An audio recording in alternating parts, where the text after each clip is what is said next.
Have you ever noticed how some people don't need to say much to change everything? They don't raise their voice. They don't explain themselves. They don't argue, justify, or defend. They simply pull back. And suddenly, the atmosphere shifts. The room feels different. Conversations lose their rhythm. People become uneasy, not because of what was said, but because of what stopped being given.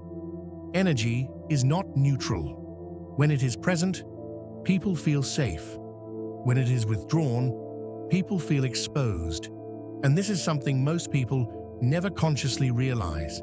They think power comes from speaking louder, from proving a point, from winning arguments. But the most destabilizing act is not confrontation. It is silence. Now imagine this for a moment. Imagine that instead of reacting immediately, instead of responding the second someone pushes a button, you pause. You don't explain. You don't clarify. You don't rush to repair the emotional tension. You simply don't respond. What do you think happens next? At first, nothing. Then confusion, then discomfort, then pursuit. Because when people are used to having access to you, your absence feels like a loss of control. They were used to your reactions, your emotional presence, your predictability. They knew exactly how to get a response out of you. And when that response disappears, the system collapses. This is why withdrawal feels so powerful. Not because you are doing something aggressive, but because you are no longer doing what was expected. Carl Jung once said, "Everything that irritates us about others can lead us to a better understanding of ourselves." But let's look at this from another angle. When you stop being available, who becomes irritated? Who suddenly feels the need to provoke you, to test you, to pull something out of you? That reaction tells you everything. It reveals how dependent they were on your emotional participation, how much of their stability relied on your responsiveness. Many people don't want you. They want access to you, access to your attention, your reassurance, your emotional labor. And they mistake this access for connection. But access is not intimacy. Access is not love. Access is control, disguised as familiarity. Most manipulation does not come from dominance. It comes from repetition. People learn your patterns. They know when you'll reply. They know when you'll soften. They know when guilt will override your boundaries, and you cooperate without realizing it. Every immediate response reinforces the pattern. Every explanation deepens the habit. Every emotional reaction confirms your role. And slowly, subtly, something begins to drain. You feel tired, but not physically. Irritated, but without a clear reason. Empty, but unable to explain why. At the end of the day, you ask yourself, why do I feel so exhausted when I didn't do anything wrong? This is why. Because you gave energy when none was returned. Because you were too available for people who never earned access to your inner world. And this is where the misunderstanding begins. Withdrawal is not rejection. Withdrawal is selection. It is not about turning your back on life. It is about turning back toward yourself. Jung called this individuation, the process of becoming whole, not by adding more, but by reclaiming what was scattered. And this process does not start with action. It starts with restraint, with the decision to stop reacting automatically, with the realization that silence can carry more weight than endless explanations. Because when withdrawal comes from awareness, not avoidance, it becomes power.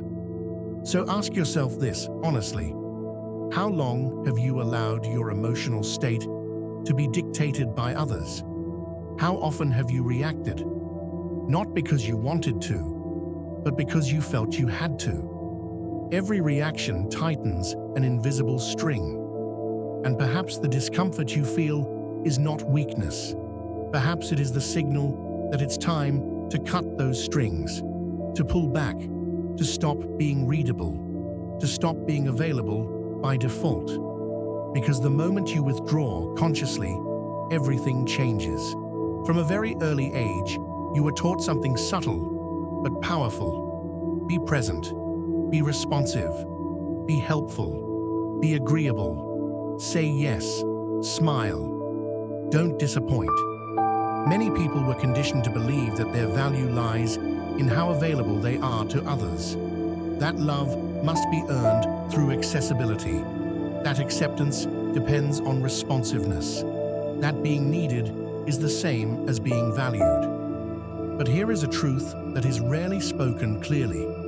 Excessive availability is not virtue, it is a prison. As long as you believe you must always be accessible, emotionally, psychologically, energetically, you will be drained. Not because others are evil, but because systems exploit what is predictable, and predictability invites use. When people know you will always respond, always listen, always explain, always be there, you become an emotional utility, an emergency button. They press you when they are anxious, when they are lonely, when they need validation. And once the need is met, you are set aside, not consciously, not maliciously, but functionally. And you don't notice this at first because you are operating under an illusion. The illusion that being present for everyone will ensure someone will be present for you. But presence given under pressure is not connection. It is self-abandonment. Carl Jung spoke about the persona, the mask we wear to be accepted, the version of ourselves designed to fit expectations. And this persona is what keeps you overly available. You say, "It's fine," when it isn't. You respond when you are depleted. You explain yourself when silence would protect you. You defend your boundaries instead of enforcing them. You act as if you owe the world constant emotional access. But the more you place yourself at the center of others' needs, the more you disappear from your own life. Being constantly available is a quiet betrayal of the self, a disguised fear of rejection, a subtle avoidance of abandonment, a need to be seen as good, kind, reliable at any cost. And that cost is your peace. Your energy is not infinite, yet you distribute it as if it were. People who demand your constant availability do not want you. They want what you provide: stability, comfort, reassurance, emotional regulation. And the moment you stop providing, their tone changes. They accuse you of being distant, of changing, of becoming cold. Not because you changed, but because you stopped being useful in the same way. Here is the uncomfortable truth. The more available you are, the less you are valued. What is abundant becomes disposable.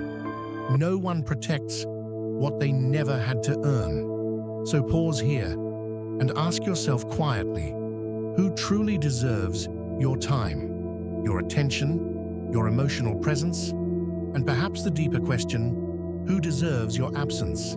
Because absence reveals truth. And in the next part, we will go deeper. We will talk about psychic energy, why reactions drain you, why some people feed on that drain, and why silence completely destabilizes those dynamics. Because once you understand how your energy works, you stop giving it away blindly, and everything begins to shift.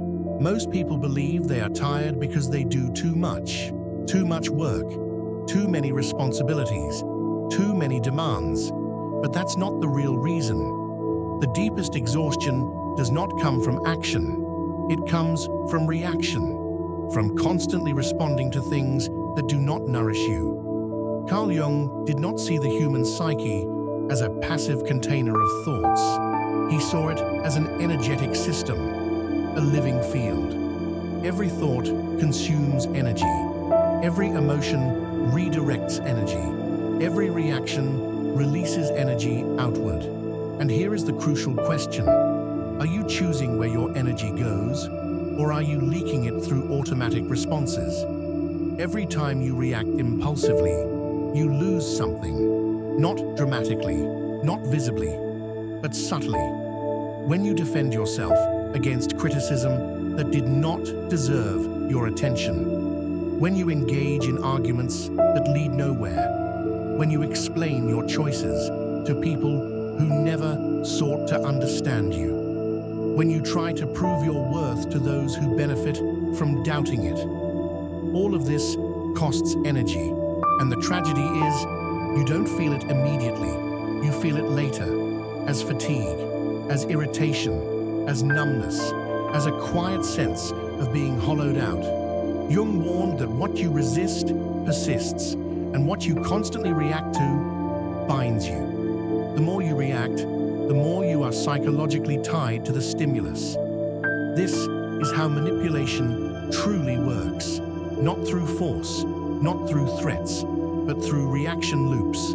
Manipulative people do not need to control you. They only need to know your triggers. They learn what upsets you, what makes you explain yourself, what makes you feel guilty, what pulls you into engagement. And once they know this, they don't have to do much.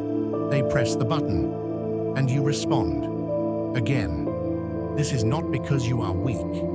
It is because you are unguarded. Emotionally drained people are not fragile by nature. They are misdirected. Their energy is scattered, and scattered energy creates vulnerability. When your energy leaks constantly, you lose presence. You become reactive, predictable, easily influenced. And the world is not gentle with those who lack energetic boundaries. Opportunistic people sense this instinctively. They feel it. They notice that you react quickly, that you care deeply, that you feel responsible for emotional balance. And they take advantage, often without even realizing they are doing so.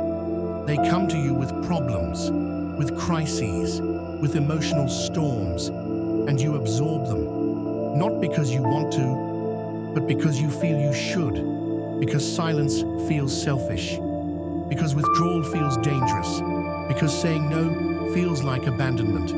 And so you give, and give, and give, until something inside you starts to shut down. A healthy psyche, Jung said, knows how to keep energy within the system. This does not mean becoming cold.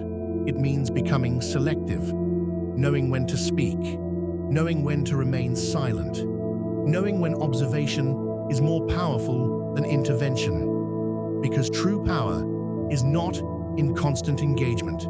It is in discernment. Think about this carefully. How many times have you replayed a conversation in your mind, long after it ended? How many nights have you lost trying to understand someone who never tried to understand you? How much emotional energy have you spent feeding conflicts that should have died from neglect? These are psychic debts with no return. You are keeping alive dynamics that only exist because you keep responding. Your energy is like a force field. When it is well guarded, it creates presence. People feel it when you enter a room. You don't need to assert yourself. You don't need to explain who you are. Your presence speaks. But when your energy is poorly managed, you become invisible. Not unseen, but unfelt. Reactive, easily shaken, internally unstable. And instability invites interference. So here is where the real work begins. Not in changing others, but in observing yourself. What makes you react automatically? Which words pull you off center? Which tones trigger guilt? Which behaviors make you feel responsible? These are not random. These are the exact points where your energy escapes. And until you become conscious of them, others will continue to access you through them. But the moment you begin conserving your energy, something disturbing happens. You stop confirming the projections others place on you. And this creates discomfort, because many people are not relating to you as a person. They are relating to a function. The listener, the fixer, the stabilizer, the one who absorbs chaos. Jung called this projection. People project onto you what they cannot tolerate in themselves, and as long as you remain available, you carry it for them. But when you withdraw, when you stop reacting, those projections collapse, and what remains is unbearable for many, because now they must face themselves. This is why your silence irritates them, why your distance provokes attacks, why your calm is interpreted as arrogance, not because you did something wrong, but because you are no longer participating in the emotional economy that sustained them. Silence dismantles manipulation. As long as you respond, you remain inside the game. But the moment you stop responding, the rules change. And this terrifies those who depended on your reactions to feel powerful. But silence is not emptiness. It is containment. It is the conscious decision not to leak energy into situations that do not deserve it. It is the act of keeping your center intact. Jung understood that individuation requires this containment, a phase of inner withdrawal, a sacred distance, not to escape the world, but to stop being consumed by it. And this is where many people fail, because silence has a price. You will be misunderstood. You will be accused. You will be labeled distant, cold, or arrogant. But these accusations reveal something important. They reveal who benefited from your imbalance.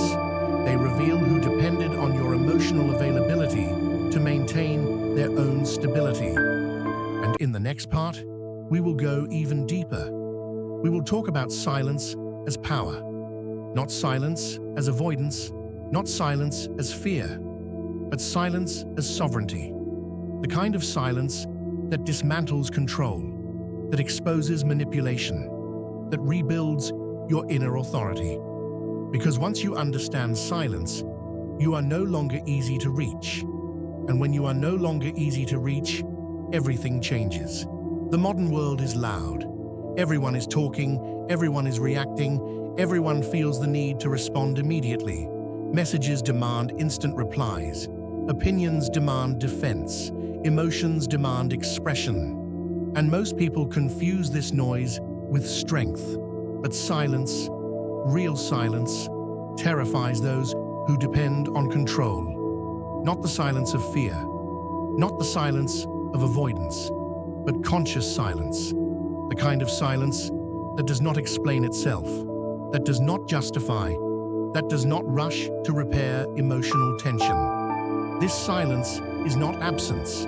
It is presence without permission. Have you noticed how some people panic when you stop responding?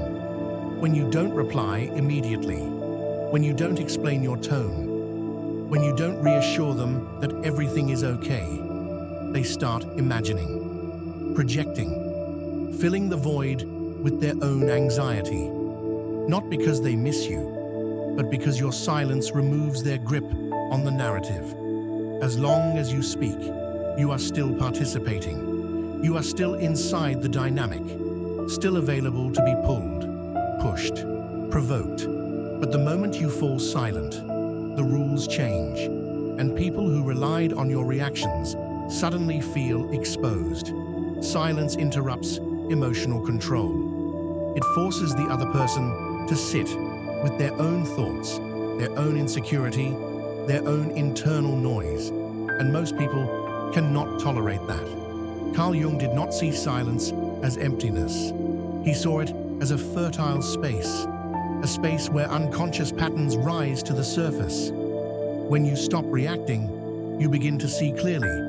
You see repetition, you see manipulation, you see emotional loops you were previously trapped inside. Silence creates lucidity, and lucidity is dangerous for those who thrive on your confusion. This is why silence provokes attacks. Criticism suddenly appears. Accusations surface. You are labeled distant, cold, arrogant, selfish. Not because you changed, but because you stopped being usable. When you were emotionally available, you were safe.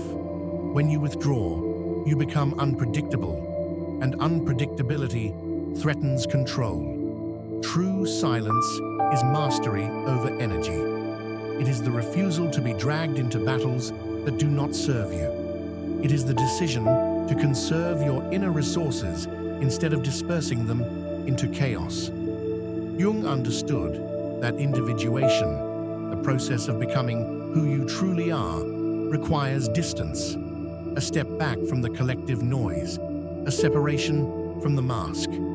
Because only in silence can you hear your own voice without interference. But do not romanticize this. Silence has a cost.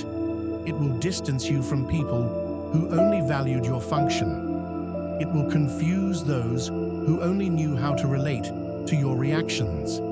It will make you seem strange to those who depended on your availability. And this discomfort is not accidental. It is the friction of transformation. The more you mature, the more selective you become with words, because you understand something fundamental. Every sentence is an energetic investment, and not everyone deserves access to your truth. Sometimes silence is not retreat. It is sovereignty. It is the language of those who no longer need to prove anything. Silence reveals who depended on your emotional imbalance to feel stable themselves. And this is why your withdrawal unsettles people, because it forces them to face what they avoided, their own emptiness, their own lack of center, their own dependency. Your silence becomes a mirror they cannot escape. And this often leads to escalation, drama, provocation, emotional pressure, not to reconnect with you, but to restore the old dynamic. But if you hold your silence, something irreversible happens. The power shifts. You are no longer reacting. You are observing. You are no longer absorbing emotions. You are containing them. You are no longer accessible by default. And this is when respect begins. Not loud respect, not verbal praise, but energetic respect. People feel it. They may not like it. They may resist it, but they sense it. Because silence backed by awareness is authority. It says, I am not here to manage your emotions. I am not here to explain myself endlessly. I am not here to be pulled out of my center. And this changes everything. But silence alone is not enough. Because after the noise fades, after the distance is established, after the rupture occurs, you are left with something else. Solitude. And solitude is where most people turn back. Because solitude forces you to confront yourself without distraction. And that is where the final transformation begins. In the next part, we will talk about this, about solitude, about rebirth, about what is born when you have the courage to be misunderstood, to be alone, and to become whole without permission. Because the silence that breaks control is only the doorway. What comes after is freedom. When you stop being available to everyone, something subtle begins to happen. At first, there is silence. Not peaceful silence, not comforting silence, an uncomfortable silence. A silence that feels empty, heavy, almost threatening. You begin to question yourself. Did I go too far? Am I being selfish? Am I losing people who mattered? This doubt is not a sign of failure. It is withdrawal symptoms. You are detoxing from external validation. You have spent years being needed, responding, stabilizing, holding space for others.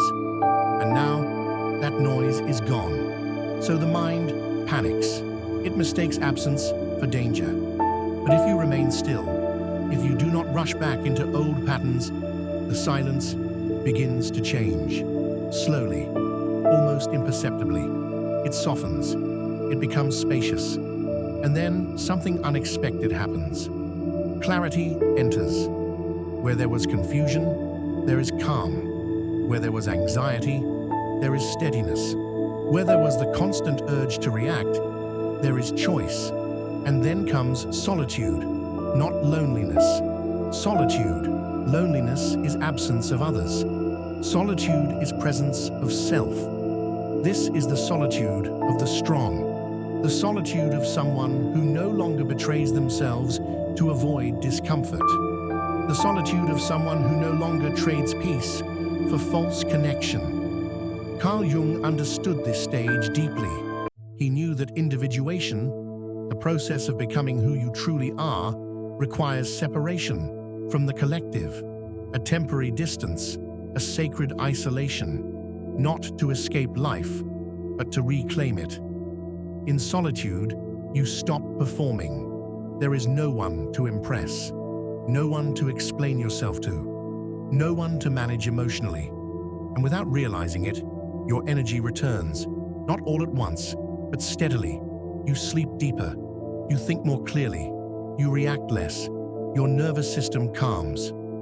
And from this calm, something new is born. Self-trust. You begin to feel anchored inside yourself. Not because life became easier, but because you are no longer leaking energy everywhere. You no longer chase understanding from those who never wanted to understand you. You no longer explain your boundaries. You no longer beg for emotional reciprocity. And something remarkable happens. People who only valued your availability fade away, quietly, without closure, without drama. And that hurts because loss always hurts. But what remains is lighter, cleaner, more honest. You begin to recognize real connection. Not the kind that demands constant access, but the kind that respects distance. You become selective, not cold, not detached, but intentional. And this is the difference. You are no longer shaped by circumstances. You are no longer reacting to the world. You are responding when you choose. This is rebirth, not a dramatic transformation, not a personality change, but a return to yourself. You may be misunderstood, you may be called distant, you may be accused of changing. But this is the cost of integrity, because the people who feel threatened by your absence were never attached to your essence. They were attached to your availability. And now that you are whole, you no longer fit into the roles they assigned you. You will lose people, but you will gain alignment. You will walk alone at times, but you will walk honestly. And that honesty creates a different kind of presence, a grounded presence, a quiet authority, the kind that does not need validation, the kind that does not seek approval, the kind that does not react impulsively. This is what Jung meant by becoming whole. Not perfect, not invulnerable, but integrated, able to contain contradiction, able to sit with silence, able to be alone without being empty. And when you reach this point, you stop asking, do they like me? Do they understand me? Am I enough for them? And you start asking something else. Am I aligned with myself? Am I betraying my inner truth? Am I at peace? This is the real shift, because when you choose yourself, you stop being available for emotional crumbs. You stop participating in mind games. You stop chasing connection at the expense of your center, and you become rare, not because you are distant, but because you are whole. If you have stayed until this moment, it is because a part of you already knows. That being loved means nothing if it requires self-abandonment. And that real freedom begins when you accept the risk of being misunderstood. So I leave you with this. Are you willing to lose access to gain integrity? Are you willing to be alone for a while, to become whole? Because the moment you stop being available to everyone, you become available to yourself. And that changes everything.